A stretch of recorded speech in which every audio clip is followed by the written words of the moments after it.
for a third time. I'm sorry, fourth time. I screwed up the audio. Surprise. 20 minutes of the beginning of this podcast was lost.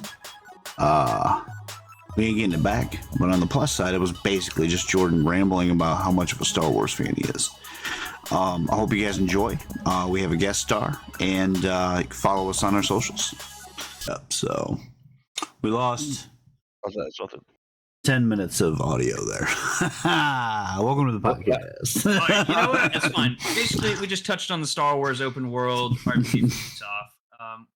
We're all excited for it, but we don't know what to expect still. Yeah, all excited? Yes, all of us. I think every one of us was boasting with joy about it. Star Wars. I'm excited because it's Star Wars, and I like the Star Wars world, so I'm intrigued to see where it goes. Tony was actually the most excited. No. The people know me. Star Wars sucks. It's not my thing. We were just talking about Suicide Squad, and I think it needs another 6 months in the oven, possibly 5 years in the oven. Jordan, that's a number. That's a number. Jordan is very excited for it. I'm very excited. I hope it brings. This is what I want. I want it to be Guardians of the Galaxy type of fun. No, that was a really good game, but there's no way it can be like that, dude. Like half of that game's fun is the characters knowing each other and like interacting and stuff.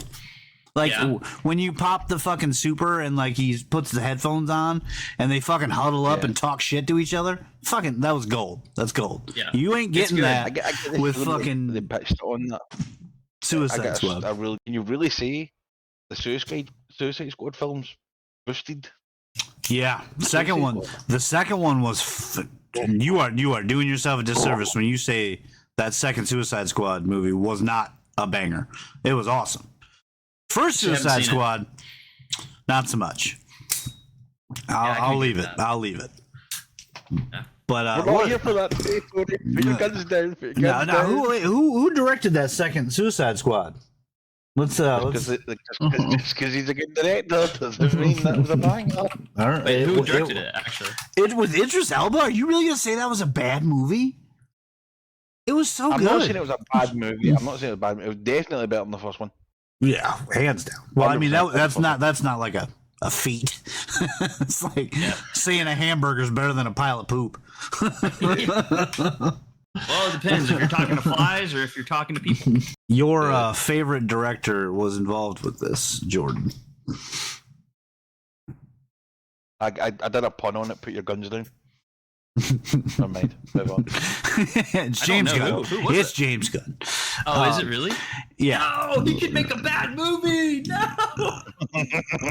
Dude, it also gave us the Peacemaker, which is one of the best characters to come out of DC. He made the second Suicide Squad, not the first one? Correct. Yeah. Okay, I haven't seen the second one, so there's still... Okay, we still got hope. Okay, good. Well, I'm hoping, it's going to be all that. But I also was watching some gameplay, and I hate to say this, but I think there's going to be some looter shooter aspect to it. What? That scares me. What? Yeah. I could be wrong. That's a far-fetched, but just from the gameplay I watched, it made no sense of why we were doing the mission we were doing, and so that's why I'm thinking it might have some looter shooter to extend its gameplay. I said that like 3 minutes ago when we watched the gameplay, other than bouncing about like absolute maniac. Dude, it didn't take me 3 minutes. I literally saw King Shark jump once and was like, I don't want to play this game. It looks bad. Tony, it never even got out the cinematic. It didn't even get out the cinematic. I went, I am not playing this. Yeah, doesn't look good. And then Jordan was like, bro, did you see that trailer? I was like, fuck. I guess I'm playing it. Shit. That's good stuff. All right, let's move on. Yeah. What else you got on your list? Well, everything else is covered in the PlayStation State of Play. We'll move into that. But anybody from the start of the podcast, when Jordan said, I'm going to go over things that Sony didn't go over, and the games that we have mentioned, you now know why Sony didn't go over them. Actually, I take that back. There is one that Sony didn't go over, and that is the new open world zombie survival that I'm excited for. The day before, however, It's coming in November of 2023, and I'm scared about that because there's not a lot of information on it.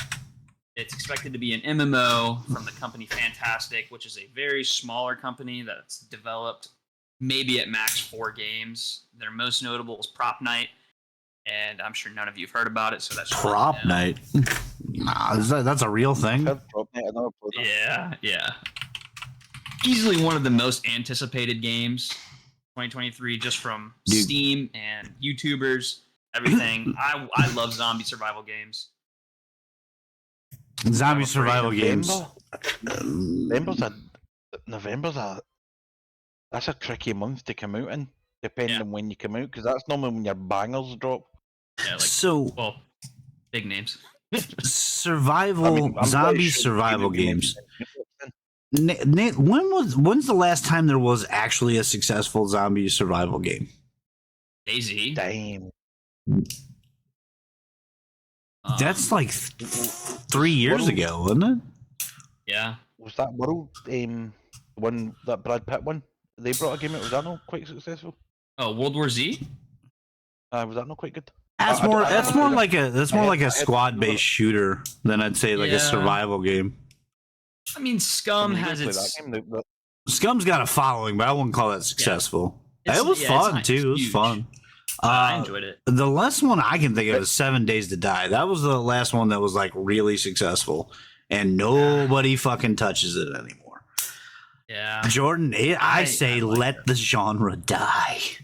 Oh. I mean, well, does Last of Us kind of count? No, that's a survival horror game. That's not a. Have you said that, and you need to start adding in Resident Evil 4 and all that? When's the last time you were playing Last of Us? And you had to think, man, I need to find somewhere to take a shit. Hey, Sony, you listening? We don't want some good zombie ideas. survival game. You heard it here first from Tony. Neil Druckmann, you changing it in The Last of Us Part 3? I want Ellie to take a shit. With some clickers. No. This is what we want. I'm sure I've heard of it. All right, let's get into the meat and potatoes of what we got planned. Oh yeah, Foam Stars. We're doing Helldivers first. What's Helldivers? No. We were going Destiny first because Helldivers is just a blatant Starship Troopers ripoff. I don't want to spend a ton of time talking about that. That game looks dumb. I figured we would save Destiny towards the end, like Spider-Man. All right, dude, it's literally called. Let me read what this has captioned for Helldivers: Starship Troopers vibe. And the opening bit, I thought we were getting a Starship Troopers. I did not see it pivoting and being a Helldivers sequel. Did not see that coming whatsoever. Starship Troopers is basically a commentary on conservatism and warlike politics, right? So that's why this first intro where they're like, it's a recruitment speech, is Starship Troopers. It's a blatant ripoff. But that's what they're doing for the second game. I don't remember the first game having that. I didn't play it. This is not my cup of tea, to be honest. But then you see the fucking aliens, and you're like, oh, bro, this is definitely Starship Troopers. Yeah. So like, what kind of game is this? I'm thinking it's a group shooter, like a squad shooter. It's a four-man squad. You go onto a planet. You've got to gain resources, and then you've got to get off the planet while surviving hordes and hordes of enemies coming after you. You get like buffs that along the way, but I remember the first one being absolutely solid. It really, really hard. Because every enemy was tanky. See, everything I see on this just makes it look bland to me. Like it just not there's bright always some colors, concern like, with this type of genre, and it's the replayability factor. This over the shoulder stuff wasn't the first one. None of that was in the first one. Everyone was top down in the first one. Oh, top down. Interesting. So obviously, we can expect the change to maybe a first-person shooter, along with like a battle pass, a season pass, cosmetic shop. Yeah. That should... I don't think this is Helldivers is going to make waves, but I could be wrong. So what's the next thing we're excited about here? I had Neva on there. I don't know anything about it other than I loved what I saw. I like the color palette. Yeah. I'm not usually this type of style. Like, I don't like this type of style usually. I mean, it looks okay. I'm not like, I don't think I'm going to be running to the store to buy it, but if it shows up on PS Plus for free, I'll take it. Yeah. But I'm the same on it. I probably wouldn't be rushing to play it, but I'll definitely probably watch someone stream it. Oh, well, sign me up. I'm now a Neva main. Final Fantasy looks legit. I'm about that. Actually, we can't skip over this. So let's go to Foam Stars, which is Splatoon 2023. Foam Stars was the biggest announcement at the PlayStation Showcase video. Square Enix, very successful games such as Avengers. I think we need to work on. I think we need to work on how we define successful. Jordan and mine seem to be somewhat different. Also, there's no fucking shot that this was the big announcement at this fucking thing. Okay. Hey man, I don't make the rules. Watch this. When they start fighting, just tell me this doesn't look like a car wash simulator battle royale. It's almost like Splatoon. I've never seen Splatoon. Square Enix just need to stick to what they know. Dude, I don't think. Dude, what scares me is I'm a pretty big Final Fantasy fan, but like all I've seen Square making is mobile games. I feel like they're getting out of making good games and just want to make cash grabs. It's disappointing. Well, I think they came out like in the early 2000s and said, we are never going to remake Final Fantasy VII until we make something better than Final Fantasy VII. Here we are, having the second installment of the Final Fantasy VII remake without something that was better. Because they realize you can't top it. They're running for the money, man. I feel like that's all they're doing.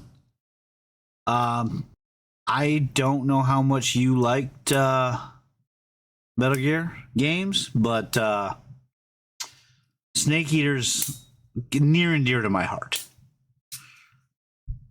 I've never played a Metal Gear game, so this might be my first introduction to it. I kind of. I'm not convinced you're a gamer. Realistically, I would say I wasn't. I wouldn't say I wasn't a variety gamer until probably a year ago when I started wanting to build a PC, and then Spider-Man came out, and I actually fell in love with single player story. Tom games. Holland. Yeah, basically. And whoever the hell Adrian Toomes. Yeah, Adam Toomes was. Dude, you want a good survival game. Metal Gear Solid Snake Eater. Like, you had to pay attention to your food. You had to pay attention to leaving wrappers and shit laying around. It was all about stealth. You ate the wrong shit, you'd end up throwing up and getting dysentery. It was a great game. There's an old guy.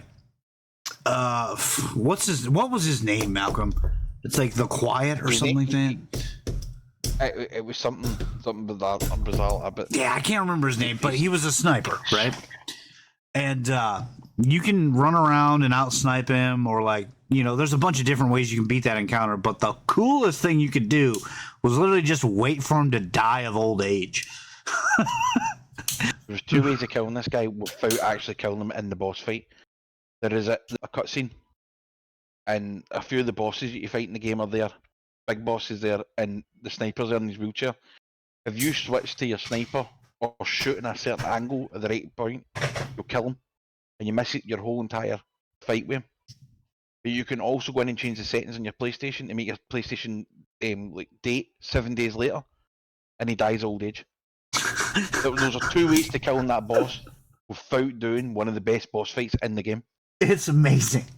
That's awesome. I'm gonna be honest. I'm one of the people that is very happy about revamps and remakes because there's a lot of games I didn't get to experience just because of the lack of knowledge of the entire plethora of games. So being able to see get remakes is them introducing the game to me completely new.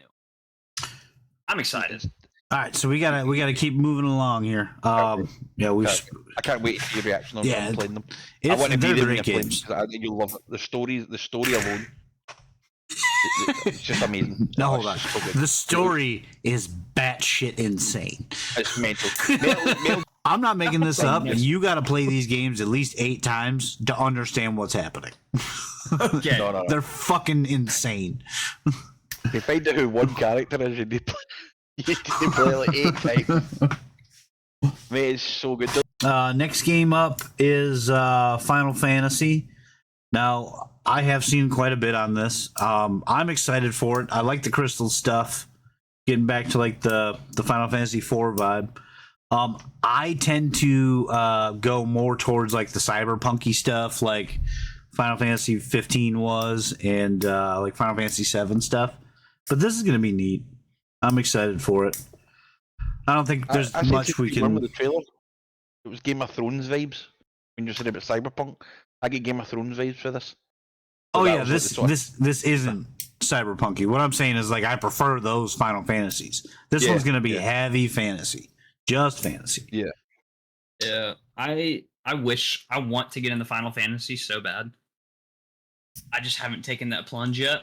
So... Dude, 15 is probably the most removed combat system out of all of them, but the character stories that they make in that game, like, I'll never forget them in my entire life. You're literally just driving around this countryside with your bros, like your best friends, and you're just going beating the shit out of stuff, finding candy and giving it to villagers, and like you get a flying car at one point. It's just awesome. It's like really wholesome. And then like, you know, towards the end of the game, like some bad shit happens and like you really feel bad for what's happening. It's a really good story. I agree with Tony. 15 was amazing. With the issues that happen with 15 as well, for them to still get such a good story out of it. Right. Yeah. And it was really good. It's a really, really good solid Final Fantasy. I really enjoyed finishing that completely. I would try that if I was you. I usually hear a lot about it. Final Fantasy. If you start that. But 15, I think you can get 15 for either now. I think it's on the catalogue. I think it's the Royal Edition as well, so you get everything. I would go that. I think that's the closest battle system to what you'll get for 16. It won't be the same. 16, I think. Yeah, they'll change it. Yeah. I fucking hope they change it because I got to be honest. I was not a fan of the fighting in 15. Like it's too passive, not enough involvement. Felt like a dungeon crawler. Go attack that thing. There were cool parts to it though, but like, you know, all in all, I like controlling the group more than just the person, and I think I preferred 13. I don't know, the lightning one. I think I preferred that fighting over this one. Alan Wake. I have admittedly never played an Alan Wake game, but I haven't either. I don't really prefer like action heavy games, but I do like horror games, so I feel like I should have, but never got around to it. This is going to be a game I convince Duffy to buy and stream. Yeah, I've never played Alan Wake either. However, I'm very... Did anybody think that was John Wick? No. Yeah, absolutely. No, 100% no. Oh my god, John Wick's getting a video game. I thought it was Superman. Yeah. What, Ben Affleck? Who's that woman? Oh, yeah. Who's that woman? Go back to who's that woman? Because they've obviously spent a bit of money on this, and they've actually got actual actors in and actresses. Yeah, well, Keanu Reeves is... Bro, the woman... Listen. The FBI agent, somebody in this. But I can't. Our name escapes me. That's something that we've been seeing pretty heavy and pretty prevalent in games in the past probably 10 years. You know, real faces and likenesses. You know the giant chick from Resident Evil 8. That's a real person. Like she's an actress. I can't remember her name. No, obviously not. But her style's a little questionable. Her style's amazing. You stop it. Yeah. So, anyways, this makes me want to play some of the old Alan Wakes if I ever find time to it. I really like spooky stuff. Yeah, we're talking about remakes and remasters and that. This just got a remaster, didn't it? The first one, Alan Wake. Yeah. Moving on, we've got. I put Assassin's Creed Mirage, maybe, if we want to talk about it. Is anyone? Assassin's Creed? Like, I play them every time they come out, but like, I'm not in love with them. I think they've gotten a bit bloated in the past couple installments. There's too much shit going on. This one looks like it's coming back to roots, which could be cool. Yeah, but I get major multi-year vibes off of this. I get major Assassin's Creed 1 vibes off of it. But you see, what did Assassin's Creed games always get hit with? It was always that they were repetitive. There's literally a part in this in the cutscene where it shows you him walking over a wall, but it changes the area that he's in like 4 times. And I'm like, you're highlighting how repetitive the game is. But I did notice there's a bit in it where he sits on a bench and changes the time of day, which could be a cool concept of like you can only do certain assassinations at certain points. That's a bit there. I'll play it, but admittedly, after what was the guy's name, like Connor or something like that? After Assassin's Creed 3 killed off like the real world version of the guy, Desmond. Yeah, I kind of lost touch with it. I don't really care anymore because that was a compelling. That was a compelling story to me. I agree. I did play Black Flag, but that was a compelling story. But not anymore. Oh, Black Flag was great. Yeah. I've played it. Yeah. Did you finish it? Yeah. Mm-hmm. I didn't finish it, but I wondered how the story ended, and I went and looked at how the story ended. What? Yeah. You were playing a reincarnation version of Thor? Yep. And Odin, and the guy that was an assassin was Loki? Yep. And I'm like, what? I don't understand how the story complex of the games have changed so much dramatically. Yeah. But the gameplays remained the same. The games were based on an element of realism, where you were using, explained in a way, going back and past. This new way is just fucking bonkers. So, like, the first 3 installments, there was like 5 Assassin's Creed 2 games, but they were Brotherhood and Revelation, weren't they? Or Brotherhood and Revelation. But they revolved around 2 factions like trying to control alien technology. That's it. It's not complicated. It's weird, but yeah, that's pretty much it. And then basically, it got fucking magic and giant wolves and fucking gods. It's just okay. This is the part I don't understand. That's why I was saying it's bloated, man. It's too much. I will say this: Assassin's Creed, we probably won't play it.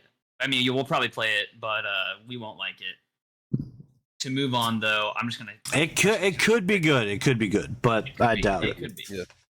Street Fighter 6. I thought we were going to the good games. Nobody gives a shit about Street. What are we? No. Like I said, I'm just gonna touch on these really quick. Street Fighter 6. I know some people are probably gonna be excited about that. That's Five Nights at Freddy's. I'm excited for, just because I like that game. And Tony, I'm sure you're excited for the Resident Evil 4 VR. Especially it's gonna be great, dude. It's gonna be amazing. I'm very excited for it. We don't need to spend a ton of time on it, but like I've played all the Resident Evil games that have VRs on it, and they're glorious. They're great. You excited for Arizona Sunshine too? I don't know what that is, but no, I'm not a big. It's your favorite. It's your favorite style. It's zombie survival. Oh, sweet! Yay! I'm not a big Resident Evil person, but Resident Evil 4 on VR made me set up. I've seen that. I was putting VR in the future. I thought I'll buy it cheaper. As soon as they announced Resident Evil 4 VR, I went, I'm gonna have to play it. Yeah, bro, it looks so good. As soon as I got an email that said Sony is gonna be giving pre-orders away for VR. I was like, all right, take my money. Can we stop? All right, so Marathon thoughts. No clue. It could be good. It could be good. I knew about it. Only thing that I know about Marathon is the skin the Warlock got in Destiny. That is it. So now, I've heard it's a sequel. I've heard it's a remake. One thing I don't know. I feel pretty strongly about the game. Could be great. I don't know. Bungie, every time they get their hands on something, it tends to succeed at some point. It may suck at launch, but eventually it's going to be amazing. One thing that pisses me off is that we are avid Destiny players, and they just fucking pissed the bed for the past 10 years on PvP because they've probably been developing this fucking game. Is this completely PvP? Yeah, 100%. Jordan, you're on mute. Thank you. But yeah, I'm sorry. I just had what you just said all makes sense to me now. I am blown away with how upset I am at the fact that you are probably right. This is why we haven't gotten a new fucking PvP map in 8 years. Thank you, Marathon. You do have new PvP maps. They just all went here. I will say one thing, right? I will say one thing on it, right? Because like I'm not really bothered about the PvP. I'm not a big PvP player of Destiny, right? But they are lucky that the world creators in Destiny have done a good job over the last couple of years. You see, when I seen this in the area that they were playing in, see if we've been playing in some bullshit dull ass areas in the last couple of years, and then I seen this, I'd be like, get that team over. That whole area they're running through looks amazing. Do you know the color, the aesthetics? Everything looks amazing. Do you know what the team is that's making this right now, Malcolm? The team that made Forsaken. They've been working on this project since Forsaken. Oh, some would say they were working on it during Forsaken. Well, I'm just saying that arguably the best expansion for all of Destiny 2 was Forsaken. I'm not making the claim. I'm saying you can argue it. Yeah. They fucking fucked off and made a whole new game. Now that you've played some of the stuff in the new dungeon, right? The Dungeon of the Deep just came out this week. I can't remember the name of it. Something deep. I got my suspicions, man, that was supposed to roll with Witch Queen. Because, like, there's Deep Sight there, all those symbols, they're pretty heavily featured in the Witch Queen campaign, like Lucent Hive and all that stuff. It's a lot. It's a lot of other stuff that hints towards the what was the armor? Remember the armor from Lightfall or something? Yeah, had the Strand stuff on it. Yeah, it's exactly what we originally. I think see Lightfall or Neptune. I think that was meant to be part of the Witch Queen. Yes, that's what I'm saying. Yeah, I agree. They had a bunch of stuff planned that was supposed to be. Witch Queen was supposed to be better than, but then they chopped it all up, and I think COVID has some ownership there too. Yeah. And they probably ran out of money, which is why they sold to Sony. Which hasn't had. You say sold their soul, but so far it's been fine. So far, and no major issues. But that leads us into the announcement for the final shape, which we were just talking about this before. Everybody's seen this teaser. It's only like a minute long. It goes through Ikora, telling Cade about what happened in the past, 4 years, 5 years, wherever he died in Forsaken. And, when Cade gets up, I was like, oh man, sweet, Cade's there. His gun looks all fucked up. And then he's like, wherever here it is. And I'm like, oh my God, they're inside of the Traveler. Like, they don't even pull any punches. They're just like, yep, we're going in the Traveler. We're going to see the final shape. Yeah, I've seen some interesting ideas on this. And I've seen one, I believe it was from Astacross' video, where he said he was alluding to maybe this is where Guardians go when they die. And there was one thing that debunked it, and it's the fact that Ikora still has a ghost Yep. there. Yep. So Well, that it only would be cool. that only tells it you're absolutely right, right? But what this tells us is that Ikora made it inside. Yes. It could still be this is where all the dead guardians are. You never know. Yeah. It's If just that's the case, that's awesome. But I will say this. Let me first say my bad part of this. I'm kind of disappointed in Destiny right now because I believe exactly what you guys said. They had to cut some product off and then make it last through a certain amount of time until their quota of DLCs or whatever is finished. So that way it was a full amount of time to release the final shape, right? And the final shape looks good, but I'm also afraid of why they would bring Cade back. Even though I am so excited, I'm afraid of why they would do it. So I'm hoping it's not just an attention grab to try and suck people back in, because right now I feel like it's very lacking in the Destiny department. But if they do a really good job with it, I'm going to be very happy. I'm okay. I'm going to be completely honest. I'm okay with whatever tactic they need to get more people to play. Sign it up, man. Get them in here. Let's fucking do some raids. Yeah. I'm excited about having Cade back. I don't even care if it's just some bullshit that he gets, a fucking one piece of dialogue on the fucking prismatic fucking thing where he just shows up in the middle of a season. Sign me up. I want it. But getting inside the Traveler is a question that everybody's had since Destiny 1 Alpha. So, 10 years. We're like, what's in there? What is it? Is it a planet? Is it a person? And we've never had an answer. We might get an answer. Bungie also did say that at the end of Lightfall, that is the end of the Light and Darkness saga. They're saying it doesn't mean it's the end of Destiny, but we'll find out what the meaning of Destiny actually is. Maybe Cade's got something to do with it. Cade and the Colonel. I hope so. All right. I just don't know how I'm going to split my love between the Drifter and Cade now. Well, it's easy because the Drifter is a giant piece of toe jam. He's the worst fucking character that's ever existed in all of media. Yeah. I would rather have someone stick their thumb in my rectum to listen to his dialogue. Yeah, I could believe that from you. I was waiting to use both finish. I wanted to. What did you make it, Tony? What do you think it all means from the Destiny teaser? Yeah. What do I think? What I means? don't know what do you think it? What you've seen it like obviously Jordan just told us he thought it.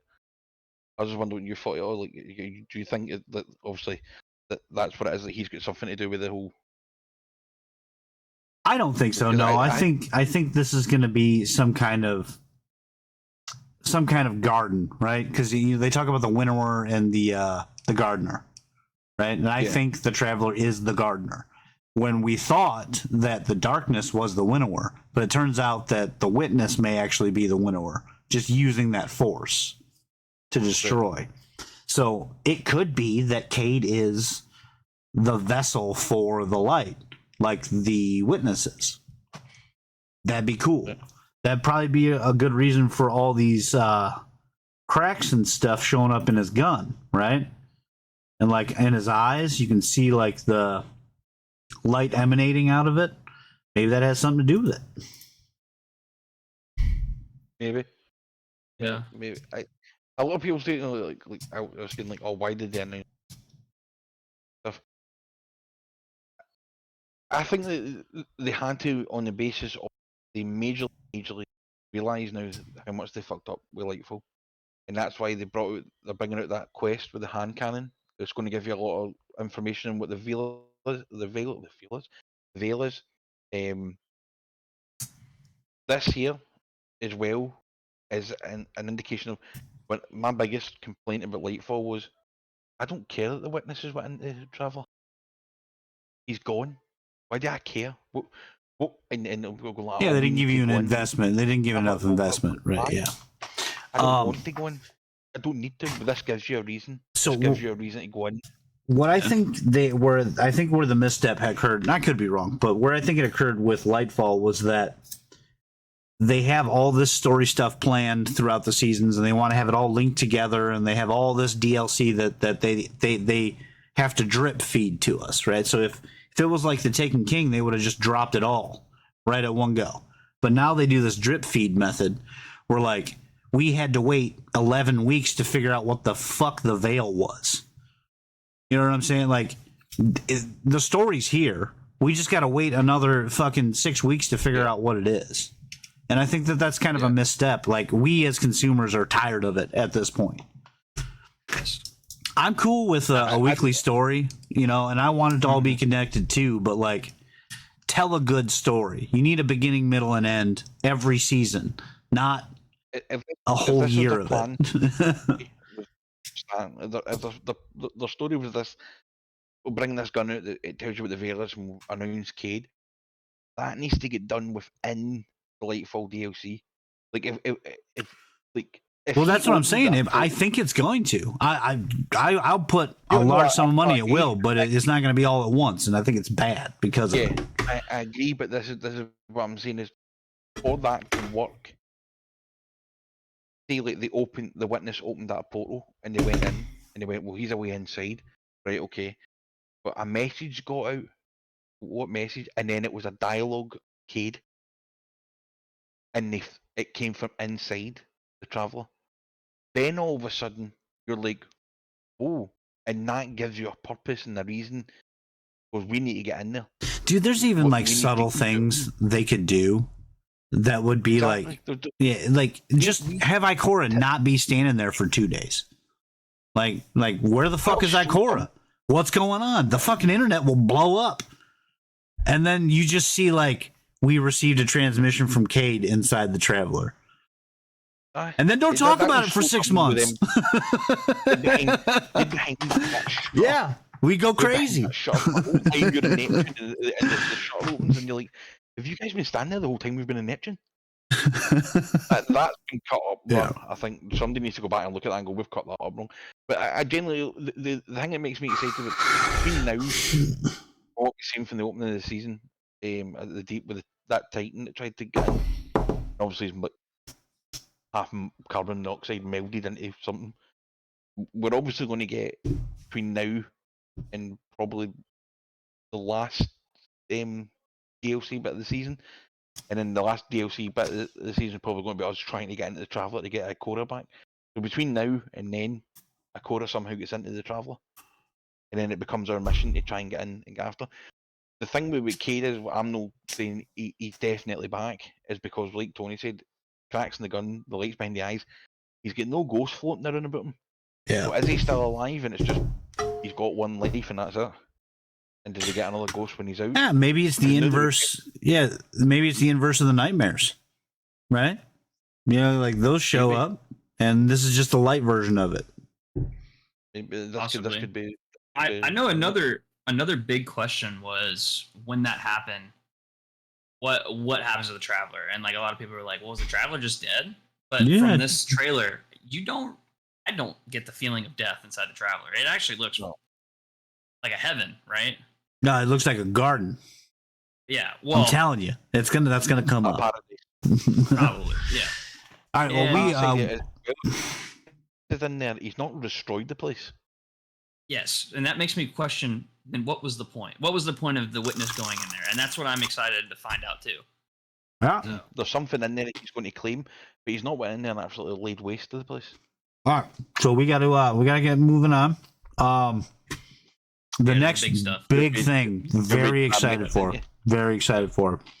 Some fucknut at Sony said, "Let's make a Gran Turismo movie." Yes. And then somebody else in the room said, "Yeah, that guy's got a good idea." Yeah, it's probably the team that's in charge of Trials of Osiris at Bungo right now. So they probably just got put on the Gran Turismo project. I just don't understand. Like, who decided this was a good idea? Looks like we might have lost Malcolm there. I'll be back in a second. Okay.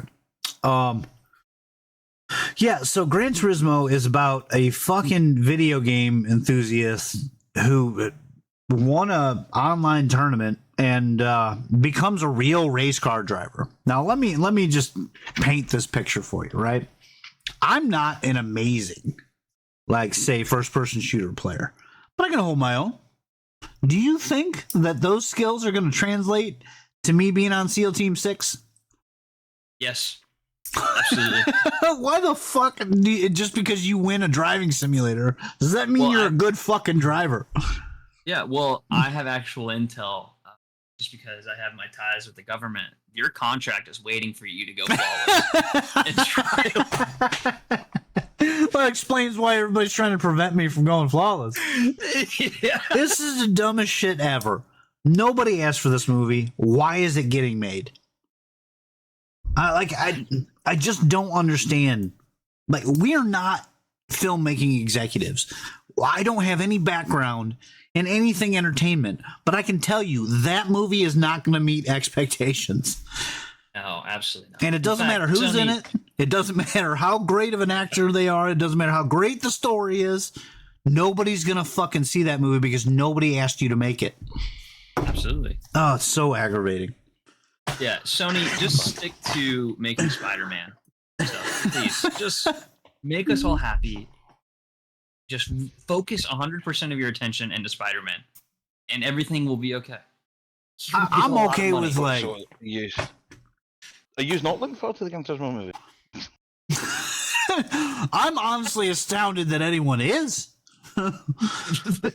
This is extreme marketing. This movie is extreme marketing. Oh, dude, it's like expensive marketing. Of someone but this was it. They're taking a true story of someone that played their game, who's now a professional race car driver, and they're making a movie about it. And that promotes the next time they do this sort of tournament, promotes the game, and it gets a movie out there that might break even, or they might take a loss on. But there will be people who go and watch it, and they'll put it on their streaming platforms, but they'll make money on it somewhere. They'll get money back, and plus, not to mention, see the amount of sponsorship stuff that are inside it. They're making money off it as well alone. Yeah, they're going to make money off the sponsorship. It'll not be something I'm going to go and yeah. watch. It's not something that appeals to any of us. But look, if I'm sitting here one night and it pops up on Netflix, I'll bung it on just to see what the hell it's I all about. refuse to fucking feed that corporate monster. I am not giving them my time nor attention.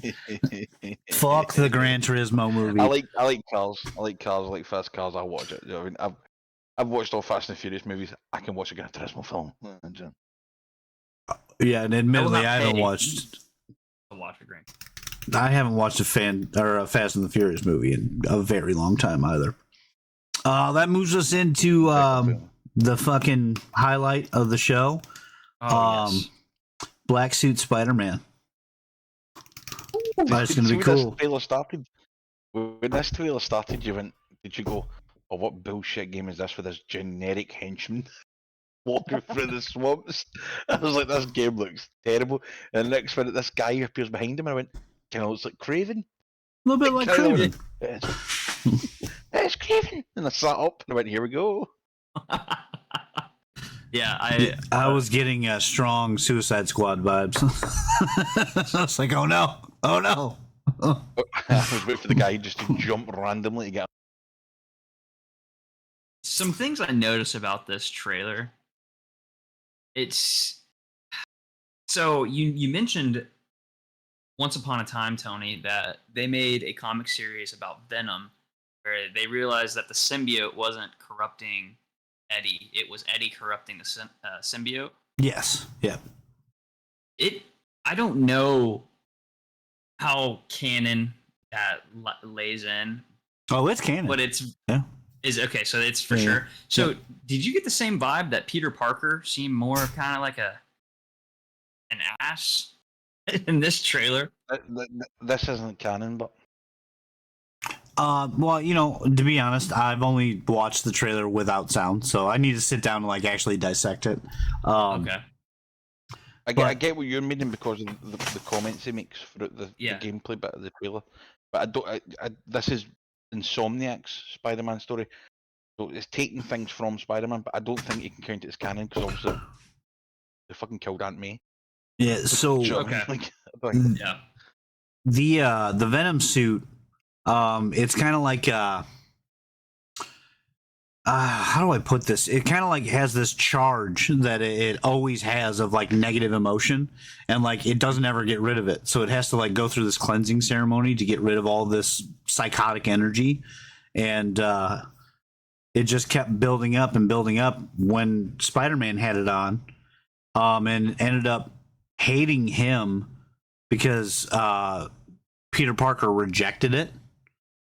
And it found that in Eddie Brock because Eddie Brock was he hated Peter Parker because he fucked up his photography career, right? So it just fed on that, and it kept feeding on it until it became a psychopath, and it was altering Eddie Brock in negative ways. Okay.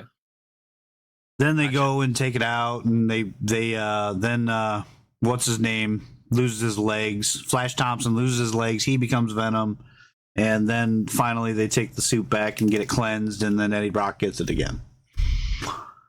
Okay. It's a neat story. You should look into that. Yeah. Watching the gameplay in the background, like it looks amazing, dude. dude. That's what I was just watching the gameplay in the background. Even the way that his character model moves, Yes, with the symbiote suit on, it's so different. It looks aggressive, so right? good. Yeah, it does. It Whenever looks, you it looks intimidating. Yeah. Yeah, when you sit down and watch this, That's Tony, just listen to how he talks because he's not quippy, right? Like in the other games, he's quippy. He's like the usual Spider-Man. It's almost like he's out for vengeance, is what it sounds like. Jordan, you've probably never seen this. I know Malcolm has, but there was this series in the 90s called Spider-Man, right? And when he got the black suit in that cartoon, he also had this like edgy voice. Now I'm fucking I gotta beat these guys up. Don't look at my girlfriend that way. Emo hair shit and spinning walking down the street. One of this. Yeah. Well, I'm waiting for Tobey Maguire in finger guns, right? In this game. That's what I'm That's saying. what he's talking about. Let's hope that doesn't fucking fucking happen. If that happens, I'm deliberately buying this game and this snap. I was watching somebody who was like reviewing this, and they're like, "What is all this shit with? When does Spider-Man get lightning powers and all this bullshit?" I'm like, "Dude, it's Miles Morales. He's always had that shit." Like, yeah, you gotta know about Miles. This year, I think's phenomenal. Like, I don't know what way they're going with the whole. Like, he's definitely got those arc mods from the seasonal artifact. Absolutely, yeah. He's amped. Yeah, he's amped. When I played like the original, like, the sort of reboot of God of War, I was like, this is just a game that took it to another level. And then Yeah, it really did too. Yeah. Spider-Man came out, and I thought this is a game that's just took it to a whole entire new level again. And this is with people like I used to always butt heads with people and like they're going like, "Oh, the Xbox this and that, and that's PlayStation," and they went, "Oh, but the PlayStation this." I'm like, forget about that. The games, it's all about games, and we don't get Halo games anymore that are Bungie Halo games. Like the only thing you rest your pesos is Forza, which is a really good looking, really good, like, fun racing game. But that's one genre that don't appeal to everybody. You look at the games that we've spoken about tonight that are coming out on PlayStation, and then the fact that they can get to the end of their segment and give you this game with this gameplay, but with this gameplay again, taking it to a whole nother level again. You know, that's one thing that the God of War 2016 or 2018, sorry, God of War 2018 really did to revamp all of the video game industry was that they told the industry again that we can make a standalone game. It doesn't have to be live service. It doesn't have to have, a shop with DLCs. We can make a complete product and people will love it. And Spider-Man 100% followed suit with that. And then what happened? Avengers comes out and tanks trying to be a live service game. Then everybody forgets about what is it? The fucking Guardians of the Galaxy game. It sold very poorly, and it was an excellent game. It was. I was very shocked about that. It's the way that I look at it is Spider-Man, Guardians of the Galaxy. They're cinema movies, whereas Destiny, the Avengers game, Genshin Impact, they're Netflix and Amazon Prime. They get brought out for you to keep coming back, subscribing each month. These are made to be blockbusters where they get made, they come out, they sell a game, and make their money all back and more money, and then that's it. They don't try to like keep you coming back each month. They might bring you DLC just to get you more of the story, which I'm all about because when they brought out the DLC for the Spider-Man, when I finished Spider-Man, I was just sitting at night going, I want be more. back Yeah, I in want New more. York. Yeah. I need to be swinging about New York. I need to be When this game got announced, I used to spend an hour just swinging about New York doing tricks. Yeah, same thing, dude. Because it Same. was so fucking fun. That simple game mechanic of swinging through a city was just amazing. It is the closest game out with maybe the Batman games that has made you feel like the superhero. And when the second one got announced, I was all about it. And I was thinking, going, so you only got the mention of Venom and stuff. But then when they brought Craven in, I thought, that's fucking genius because in Craven, and it's Craven's army, and those are your goons about the city that you're going to be fighting. I mean, at the start of it, when you seen it with the wee pad, you seen Black Cat get come up. There was a couple of unknown faces that came up. You got what's the guy? Yeah, I gotta sit down and look at that. I saw that. Uncle? Yeah, it was no spoilers. I want to go through that. And see if You I see can on the wee identify iPad him. at the start? Yeah. What's Miles Morales' uncle's name? The Spider-Verse that was the the Stalker. black guy with the purple suit. Prowler. Prowler. Yeah. He's there, and you're going to hear it, Tony, when you listen to it for the bit that I think you were claiming it, Jordan, about why he's trying so hard that he's being aggressive here is they're trying to get to Lizard before Craven does because he believes that he can cure Harry. Because that's what he says when they're swinging through. He says, we need to get Lizard before it because he could have a cure for Harry. And sure, the first Spider-Man ends, Harry in the tank, and his dad standing in front of the tank, and then something sticks to the tank, which everybody says was a symbiote. So I don't know if somehow that ties in where he finds Harry, breaks him out of the tank, and that's how he gets a symbiote suit. So interesting. I don't know, but yeah. So game looks cool. One real big thing that I'm noticing that may be a negative. There's 2 Spider-Mans, right? Semi co-op. I would love it. That's what I was about to say. If it was co-op, sign me up. It myself. Sign me up. With happiness. I will live in this world with my friends. 100%. Yes. 100%. Look at this. This is something else too. That I can't believe we're asking for more of this, but these are QuickTime events. These died in 2011, and done right. The QuickTime events done right.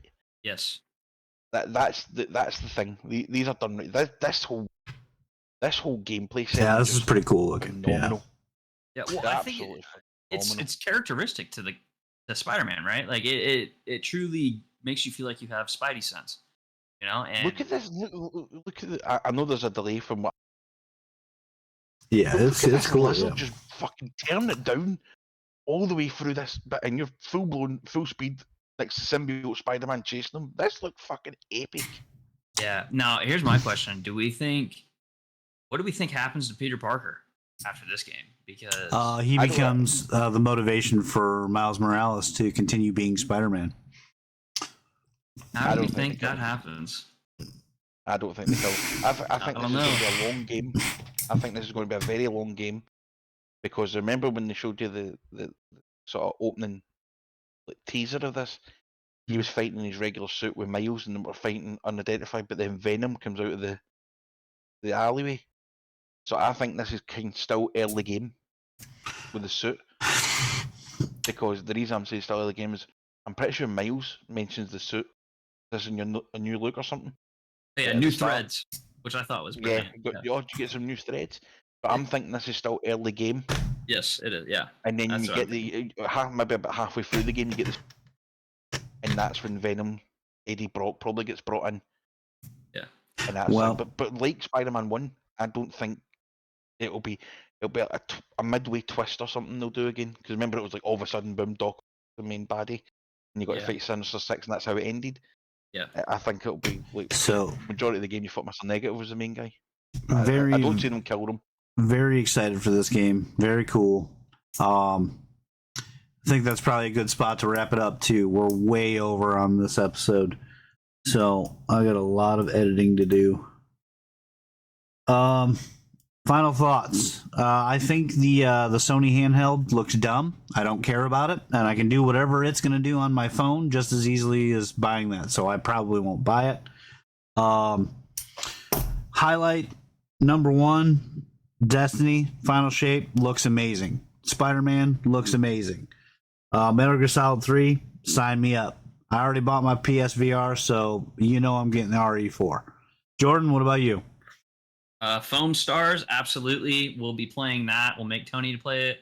Fuck. Hell Divers, I'm very excited for it. Neva, I will watch that on stream, so Tony's going to play that as well. Alan Wake 2, definitely will be playing that as well. Malcolm, any final thoughts? Excited for obviously Spider-Man 2. Can't wait to get that in my hands. Can't wait to play it. The fact that it's coming out in 2023. As we were saying about that game you mentioned earlier on, but mentioned in November, like that's a dangerous time to come out, especially if a game like this is coming out. This is just going to eat up everything in its area. Absolutely. The future of the Metal Gear Solid series. I mean, the fact that they're bringing out the originals, and this looks like it's going to be rebooting all of the games because they're calling it Delta, and all the way through and making them chronological. Just cannot wait. I get what you're saying about the handheld thing and the headphones.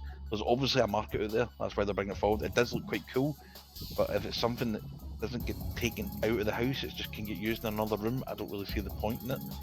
It's going to be able to take it out of the house, but there literally is a backbone, like a controller you can buy, and an app For your phone. that turns your phone into the same thing.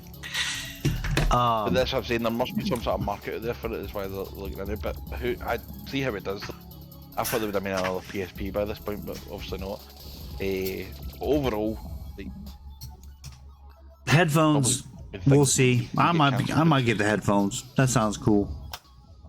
Over the years, headphones- old for me. I got big giant ass ears, so I like the earbuds.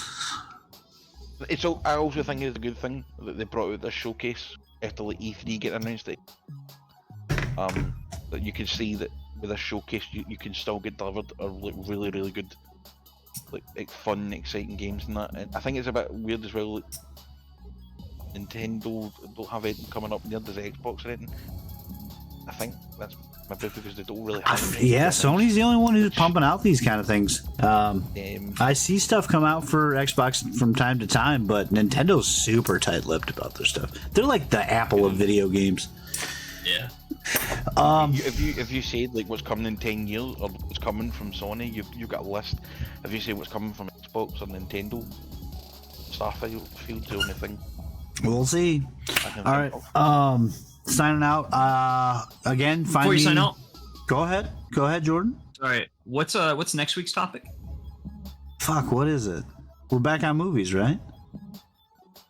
It shouldn't be movies. I want to say, did we do comics or TV shows? Oh, that's right. No, we were gonna do like a read. Like we were gonna read a comic or do a manga or an anime or something. Like consume this media and then talk about it like a fucking book club, like we're 90-year-old women.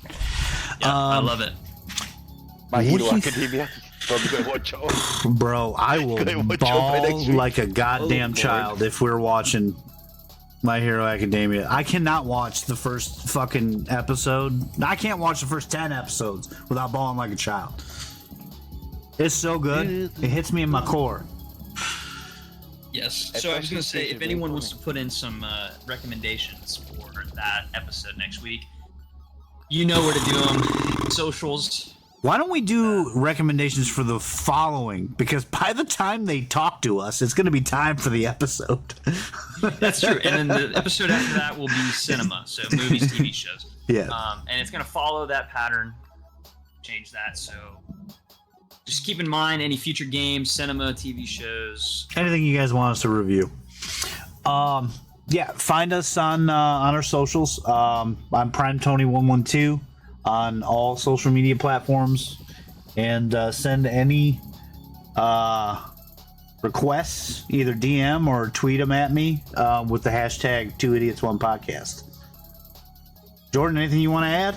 Any plugs? You know where to find me on Twitch, MomoJ, M0M0J. Twitter, just find me on Tony's profile. Same with Facebook and Instagram. Yeah, because I'm the only person tagging him and stuff right now. Absolutely. All right, Malcolm, any plugs? He's got a Twitter. Yeah, just when I mentioned at the start, and I'll get Twitter and then Jesus, and I'll try and bully my way out of the podcast again at some point. Absolutely. All right, let's wrap it up. We'll talk to you guys later. Thanks.